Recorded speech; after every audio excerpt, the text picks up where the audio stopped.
नमस्कार छात्रों, आज हम कक्षा 7वीं विषय हिंदी दूसरी इकाई की 8वीं कविता हम चलते सीना तान के इस कविता के प्रश्नोत्तर पढ़ने जा रहे हैं।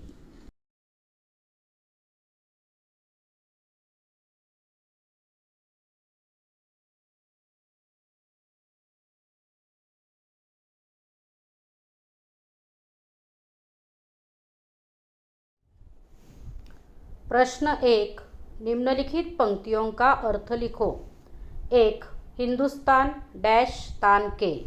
उत्तर, हिंदुस्तान वह देश है जिसकी मिट्टी से हमारा पालन पोषण हुआ है, जिस मातृभूमि की मिट्टी में खेल कूद कर हम बड़े हुए हैं, जिस मिट्टी ने हमें अपनी गोद में ममता और समानता से पाला है। हमें उस पवित्र माटी के एहसानों का कर्ज चुकाना है। उसके लिए हम कुछ भी कर सकते हैं।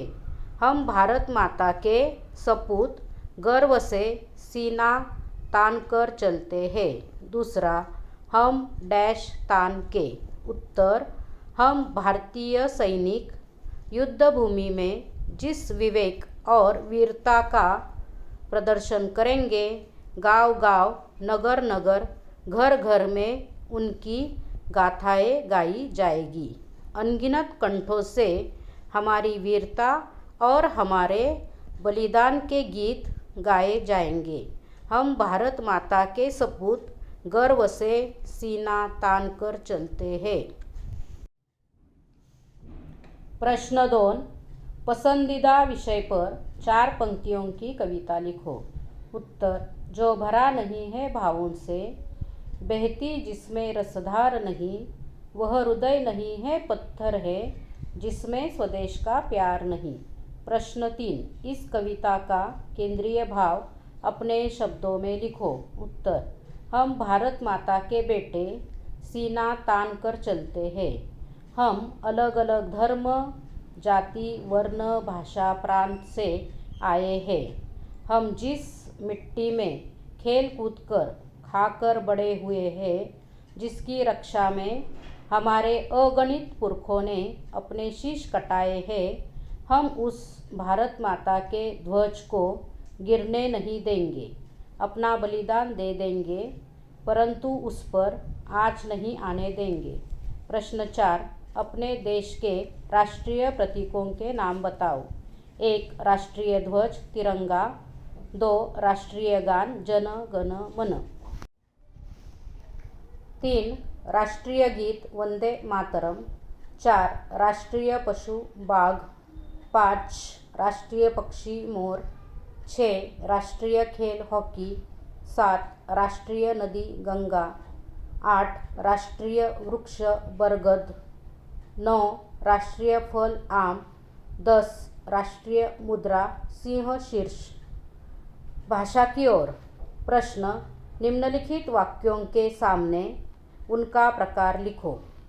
1. बच्चे हंसते हंसते खेल रहे थे। विधानार्थक वाक्य। 2. माला घर नहीं जाएगी। निषेधार्थक वाक्य। 3. इसे हिमालय क्यों कहते हैं? प्रश्नार्थक वाक्य। 4. सदैव सत्य के पथ पर चलो। आज्ञार्थक वाक्य। 5. वाह, क्या बनावट है ताजमहल की।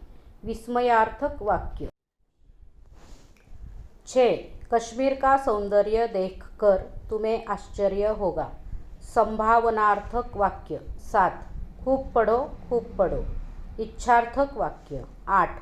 यदि बिजली आएगी तो रोशनी होगी। संकेतार्थक वाक्य। अभ्यास 2. 1. यातायात सप्ताह तथा क्रीड़ा सप्ताह पर पोस्टर बनाओ और कक्षा में प्रदर्शनी लगाओ। सामग्री, चित्र, चार्ट पेपर, समाचार पत्र, पत्रिका की कतरनें, उद्घोष आदि। 2. दिए गए शब्द कार्ड देखो, पढ़ो और उनकी सहायता से सरल, मिश्र तथा संयुक्त वाक्य बनाकर कक्षा में सुनाओ। एक शब्द कार्ड का प्रयोग अनेक बार कर सकते हैं।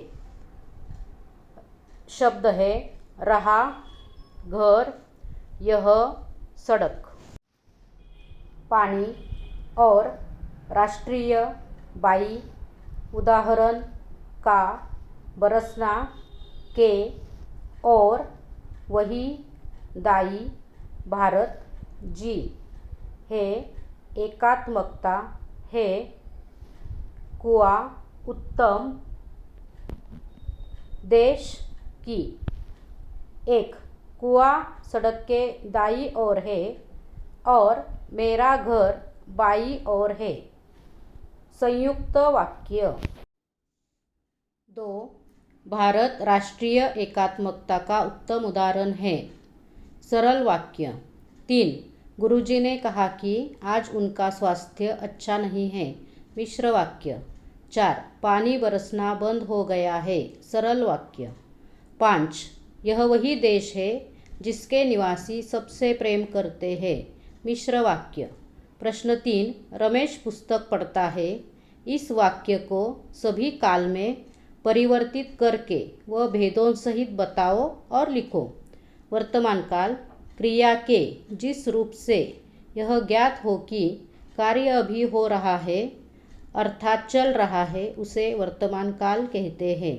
सामान्य वर्तमान काल रमेश पुस्तक पढ़ता है। पूर्ण वर्तमान काल रमेश पुस्तक पढ़ रहा है। भूतकाल जहाँ बीते हुए समय में किसी कार्य के होने का बोध होता है उसे भूतकाल कहते हैं। सामान्य भूतकाल रमेश पुस्तक पढ़ता था। अपूर्ण भूतकाल रमेश पुस्तक पढ़ रहा था। भविष्यकाल क्रिया के जिस रूप से आने वाले समय में किसी कार्य के करने या होने का बोध होता है उसे भविष्यकाल कहते हैं। रमेश पुस्तक पढ़ेगा। 4. अपने आसपास दिखाई देने वाले सांकेतिक चिन्हों के चित्र बनाओ और उन्हें नामांकित करो। धन्यवाद।